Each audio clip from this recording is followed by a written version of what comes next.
अस्सलामुअलैकुम वरहमतुल्लाहि वबरकातुहू। नाज़रीन, एक नई मेडिसिन के साथ महमूद हेल्थ केयर की जानिब से आपको सबको खुशामदीद कहते हैं।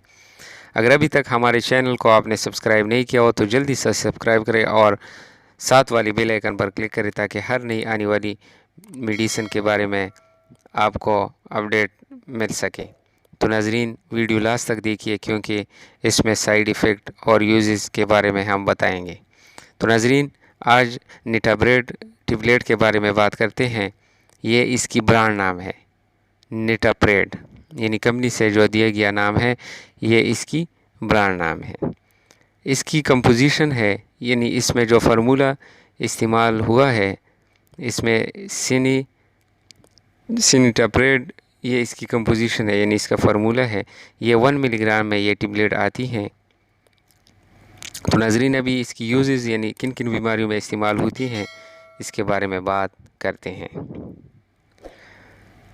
पेट में दायमी दर्द के लिए ये दवाई, ये टेबलेट बहुत ज़बरदस्त मुफीद हैं। मतली, पेट में तकलीफ़, ये दवा गैस्ट्रोप्रेसिस के इलाज के लिए इस्तेमाल होती हैं, यानी ऐसी हालत में जहां पेट से खाने की नकल व हरकत बहुत सुस्त होती हैं, जिसके नतीजे में खाली होने में तख़ीर होती है। यानी खाना खाने में जब इंसान पेट खाली होने में टाइम लगता है तो ऐसी हालत में निटाप्रेड की गोली या इसकी टेबलेट इंतहाई मुफीद है। Increase mobility of food and the stomach and intestine, जो पेट और आंतों की नकल व हरकत को बढ़ाने के लिए इस्तेमाल होती हैं। नाज़रीन, पेट में लाजिम बात है कि मैदा आता है और उसके साथ इंटेस्टाइन, आंतें भी उसके साथ टच है। तो increase mobility of food in the stomach and intestine, यानी इसकी नकल व हरकत को बढ़ाने के लिए इस्तेमाल होती है ये दवाई निटाप्रेड। गैस्ट्रोपेजियल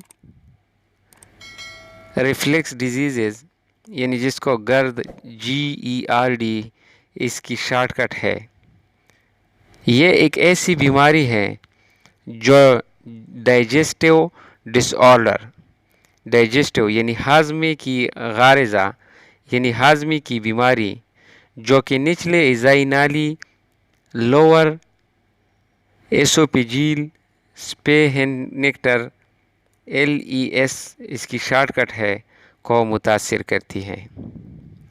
यानी निचले मैदे की निचले हिस्से एक ऊपर की नाली है जिसको इसोफेगस कहती हैं, और नीचे वाली की शॉर्टकट LES लोअर एसोपेजियल स्पेहेनेक्टर है, उसको मुतासिर करती हैं।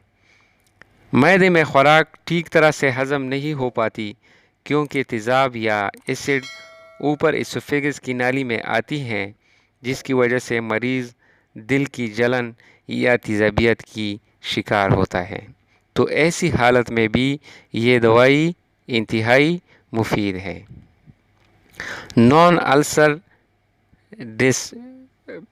डिस्पेप्सिया, गैर अल्सर डिस्पीजिया और गैस्ट्रो इंटेस्टाइनल मोटिलिटी डिसऑर्डर, यानी मैदे की नकल व हरकत की ख़राबी वगैरह। तो नाज़रीन, अब बात करते हैं इसकी साइड इफ़ेक्ट के बारे में। तो नाज़रीन, इसकी कोई साइड इफ़ेक्ट ऐसी देखने में नहीं आई हैं, लेकिन फिर भी इसकी वजह से डायरिया हो सकती हैं, ड्रोजनेस, आलूदगी हो सकती हैं, एक्स्ट्रा पिरामिडल इफ़ेक्ट्स यानी मूवमेंट का स्लो हो जाना इसके साथ हो सकता है। गैनिस्कोमिस्ट, यानी ब्रीस्ट में दर्द हो सकती हैं। ईचिंग, खारिश की असरात इसके साथ हो सकती हैं। एक्स्ट्रा पिरामिडल इफ़ेक्ट, यानी जिस्म का मूवमेंट سست ہو جانا اس کے ساتھ ہو سکتی ہیں، اسپازم مسل یعنی پٹوں کی کھنچاؤ اس کے ساتھ ہو سکتی ہیں۔ لازم بات نہیں ہے کہ اس کے ساتھ ہو جائے، لیکن پھر بھی اگر کسی مریض کو یہ سائیڈ ایفیکٹ ہو جائے تو دوائی کو فوراً بند کرنا چاہیے۔ تو ناظرین، ویڈیو بنانے کا مقصد اصل میں یہی ہے کہ یہ دوائی، یہ میڈیسن پیٹ سے کانی کی نقل و حرکت کو بڑھانے کے لیے استعمال ہوتی ہیں۔ یعنی نقل و حرکت پیٹ میں، جس کے پیٹ میں باری پن ہو یعنی سستی سے ہضم ہوتی ہے کھانا، اس کے لیے یہ دوائی انتہائی مفید ہے۔ تو ناظرین، یہ دوائی استعمال کیسے کرنا ہے، ابھی اس کے استعمال کے بارے میں بات کرتے ہیں۔ تو ناظرین، یہ دوائی ایک گولی صبح اور ایک گولی شام کو آپ کھانے کے بعد لے لیں یا کھانے سے پہلے لے لیں، کوئی ممانعت نہیں ہے۔ بہتر ہے کہ آپ کھانے سے پہلے اس کو استعمال کریں، اگر کھانے کے بعد استعمال کریں پھر بھی ٹھیک ہے۔ تو ناظرین، دوائی کھانا کھانے سے پہلے یا بعد میں، کھانا کھانے سے پہلے استعمال کرے تو بہت اچھی بات ہے۔ اور دوائی کھانے سے فوراً بعد ہرگز آپ نہ سوئیں۔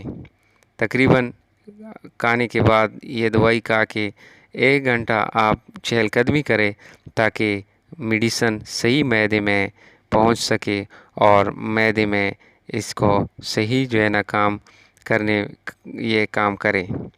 تو ناظرین، میڈیسن کھانے سے فوراً بعد آپ ہرگز نہ سوئیں تاکہ میڈیسن صحیح طریقے سے ہضم ہو۔ تو ناظرین، اگر ہماری ویڈیو آپ کو اچھی لگی ہو تو کمنٹ کریں، لائک کریں اور دوستوں کے ساتھ شیئر کریں۔ اگلی میڈیسن تک مجھے اجازت دیجیے۔ اللہ حافظ۔